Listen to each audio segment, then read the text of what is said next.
திருப்புகழ் 821. கரமும் உளரியின் மலர்முக மதி குழல் கனமது எனும் மொழி கனி கதிர் முலை நகை கலகமிடு விழி கடல் என விடம் என மனதோடே கருதி அன்னநடை கொடி இடை ஈயல் மயில் கமழும் அகிலுடன் இளகிய மிருகமத களப புலகித கிரியினும் மயல் கொடு திருவேனும் இரவு பகல் அற இகலற மலமற இயலும் அயல் அற விழியின் நீர் இழிவர விழியின் நிர்இழிவர இதயம் உருகியே ஒரு குல பதம் உற மடலூடே எழுத அரியவள் குரமகள் இரு தனகிரியில் மொழியின இளையவன் எனும் உரை இனிமை பெறுவதும் இருபதம் அடைவதும் ஒரு நாளே சுரபி மகவினை எழு பொருள் வினவிட மனுவின் நெறி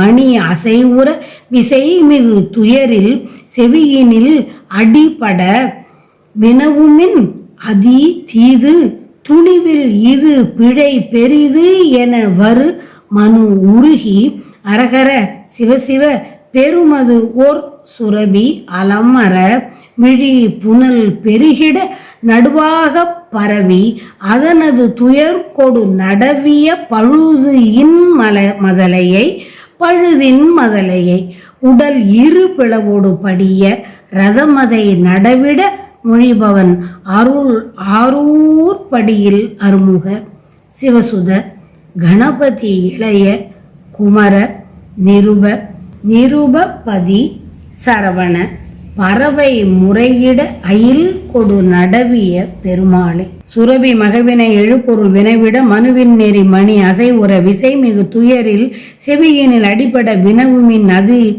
அதி தீது துணிவில் இது பிழை பெரிது என வரு மனு உருகி அரகர சிவசிவ பெருமது ஓர் சுரபி அலமர விழிப்புணல் பெருகிட நடுவாக பரவி ஒரு பசு தன் இறந்த கன்றினை உயிர் பெற்று எழுப்புதற்குரிய வழியை ஆராய்ந்து மனுநீதி சோழன் கட்டி இருந்த அறநெறிக்கு உரிய ஆராய்ச்சி மணியை போய் அசைத்து ஆட்டியது.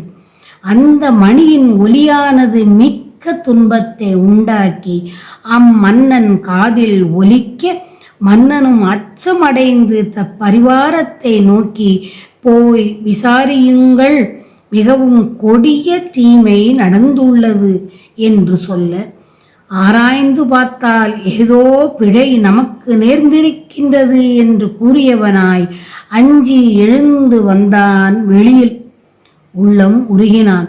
அவன் வாயினின்று அரகர சிவசிவ என்ற சொற்கள் வெளிப்பட்டன. அவ்வாறு வெளிவர காரணமான அந்த பசு கலங்கி கண்ணீர் பெருகுவதை கண்டான். தனது துயர் கொடு நடவிய பழுதின் மதலையை நீதி செலுத்த வேண்டுமே என்பதால் நடுநிலை உணர்ந்து இறைவனை தியானித்தான். அந்த பசுவுக்கு துயரத்தை தரும்படியாக தேரை நடத்திய தன் மகன் செய்த குற்றத்துக்கு ஆளான ஒரே மகனின் உடல் 2 பிளவுபடும்படி படிய தேரை நடத்துவதற்கு சொன்னவன் மனுநீதி சோழன்.